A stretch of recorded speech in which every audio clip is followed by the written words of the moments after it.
My name's William Goshnick, and I guess by day I'm an engineer for a water utility company, but by nights and weekends I also am a tinkerer, builder and creator of props, gizmos and costumes. It was sort of interesting. I guess I straddle two in that sort of the very official engineering water utility one. So that's all about, I guess, safety, protecting people, customers, making sure water is clean and safe to drink. Very, very important. On the other side of the coin with the producing of props and bits and pieces, they've got to look great. They've got to be sort of mesmerising to the audience. They've got to be unique, something different, because otherwise people can get bored of it or they're not interested in watching it. And that's, I guess, what they're all about.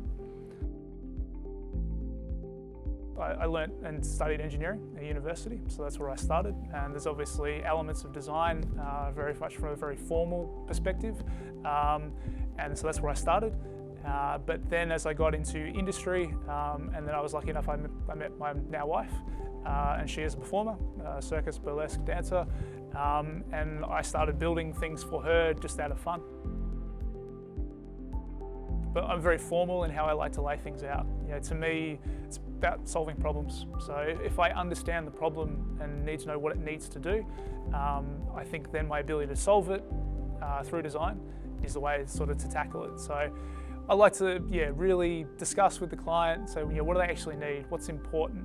What is nice to have? What's must have? What should have? And then you can really prioritise and say, well, we have to have that. Without that, it just won't work.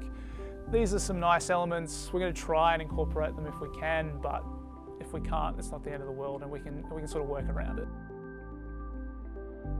Collaboration is invaluable because you have your own sort of style, and I think you're always going to be limited with what you can do sort of within your box. Most people, they sort of stay in their sweet spot where they're happy, where they're comfortable. They might drift out occasionally. But if you can incorporate then somebody else or multiple people who've got their own boxes and own styles, that if you get slight little bits of crossover, essentially you can expand your design universe to cover both elements. Enjoy the idea of actually getting other people involved, that they can be as passionate about the idea maybe as you are as well. And I think it's just working in a team where everybody's working towards a common goal, is really good as well. Practice it.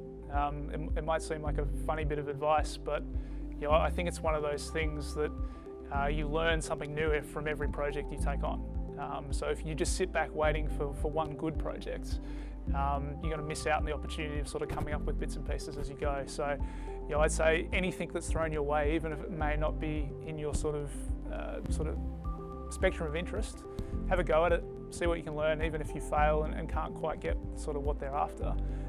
It is worth still having a go with it, because as I said, it's about gathering and learning and sort of hoarding ideas, I like to call it, where you may not use it for the current project, but it might come down and be important later down the track.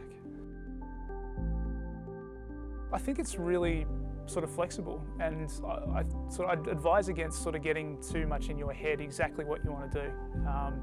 I think you have to just be open to opportunities that sort of come. I speak from my experience in saying, I never thought I'd be doing costumes and props. That was never, I guess, originally in my career plan, but it's been an amazing experience to sort of get into that. And there are so many organisations and clubs and performers and all these people who are desperate for help in designing things. So you just a matter of finding them and getting involved. And I'd say you're not going to get into it to become rich, but it's I think you can find the work to be fulfilling is can be good as well.